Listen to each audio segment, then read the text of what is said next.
नमस्कार श्रोता, हमारे चैनल अंतर्दर्शन में आप सभी का स्वागत है। आज मैं दादाजी के चौपाल से संगत भाग 3 सुनाने जा रही हूँ। अब तक आप लोगों ने सुना कि कैसे श्यामलाल जी सरकारी नौकरी की तलाश में दर बदर भटकते रहे, पर फिर भी उनके हाथ न लगी और वह प्राइवेट कंपनी या दूसरों की दुकानों में काम तलाश कर लेते। क्योंकि उनका परिवार बढ़ता चला गया तो उनका कोई ठोस नौकरी न होने के कारण यहाँ वहाँ काम करते, कभी 2, कभी 4 तो कभी 6 महीने। अब उससे आगे की सुनिए। श्यामलाल यहाँ वहाँ मारा मारा फिरता रहा। उसे कोई ठोस काम नहीं मिलता। जहाँ पर भी काम में लगता तो 2, 4, 6 महीने उसके बाद वापस घर में बैठ जाता। ऐसे में कभी कभी चारुलता देवी कहती, अब आपको दूसरों की दुकानों में काम करना पड़ रहा है। अगर हमारा दुकान उजड़ न जाता तो आज हमारे भी कोई तकलीफ न होती। उस समय 50,000 रुपए में जो काम बनते थे, आज के समय में 5 लाख रुपए उस काम के लिए कम हो गए हैं। नए रूप से बिजनेस शुरू करने के लिए हमारे पास पैसे ही कहाँ है। श्यामलाल चुपचाप बैठकर पत्नी चारुलता देवी की बातें सुनता और अपने मन में ही सोचता रहता, चारू ने तो एकदम ठीक कहा है। पर किसे मालूम था, आज हमारा दुकान रहता तो आज कितने बड़े हो दुकान से ही सामान खरीद कर ले आते।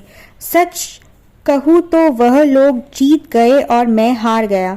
10 से 12 साल के भी अधिक समय कम नहीं होते। अगर मैं उनकी बातें न सुनता तो आज मेरी भी दुकान में 5-6 लाख रुपए की सामग्री होती। हमारे सामने सारे दुकान खड़े रहे।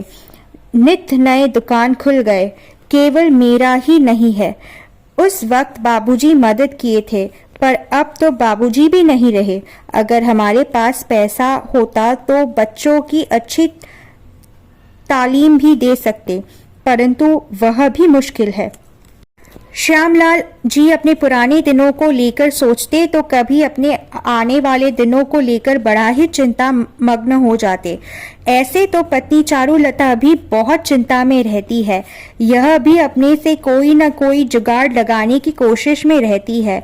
ऐसे में यह अपने पिताजी से बहुत बार कहा कि उनकी जान पहचान कहीं पर भी हो, नौकरी लगा दी जाए ताकि घर की आर्थिक स्थिति पटरी पर चलती रहे। ऐसे में हरिहरन जी अपने परिचित के में वार्तालाप करते हुए अपने दामाद जी को एक फैक्ट्री में लगा देते हैं, जहां पर श्यामलाल को एक सरकारी चपरासी के 4 हिस्से के 1 हिस्से जैसे तनख्वाह मिलती है, जिसे लेकर मन ही मन श्यामलाल जी दुखी हो जाते हैं, परंतु किसी से कुछ कह नहीं पाते। एक तो श्यामलाल जी जहां पर काम कर रहे हैं, सभी लोग से उम्र में लगभग 10 से 12 वर्ष के बड़े हैं। 2-4 जन हैं जो उनके उम्र के हैं, परंतु तनख्वाह तो उसे उन नए नए लड़कों से जितना ही मिलता है, क्योंकि उसे इन कामों का अनुभव नहीं है। उसे एक साधारण सी मजदूर के हिसाब से पैसे दिए जाते हैं। मालिक का कहना है कि आप तो नए हो, मन लगाकर काम सीख जाओगे तो ज्यादा तनख्वाह मिल जाएगी। तब तक मेहनत और लगन से काम सीखने की कोशिश करते रहो।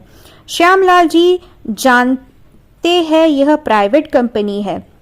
यहाँ पर सरकारी नौकरी की तरह दामादों के जैसे सुख सुविधा नहीं मिलेगी। अगर लगन से काम सीख लिया तो समय के साथ साथ तनख्वाह जरूर बढ़ सकती है, परंतु उतना नहीं होगा जैसा कि सरकारी नौकरी में होता है। एक सरकारी चपरासी के जितना तनख्वाह की उम्मीद में पूरी उम्र बीत जाएगी, परंतु हम कर भी क्या सकते हैं। जितना हमें तनख्वाह मिलता है उतना तो मैं 15 साल पहले अपने दुकान में बैठकर कमा लेता था, परंतु अब किसी को भला क्या कह सकते हैं।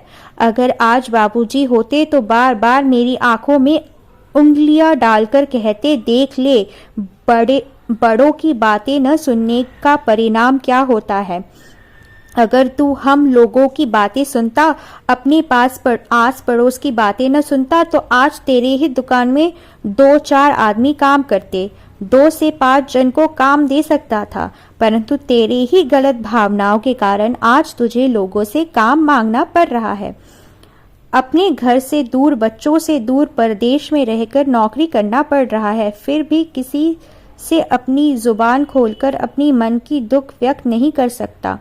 कभी कभी श्यामलाल जी अपने ही ख्यालों में खोए रहते हैं। समापन। यहाँ मैं आप सभी से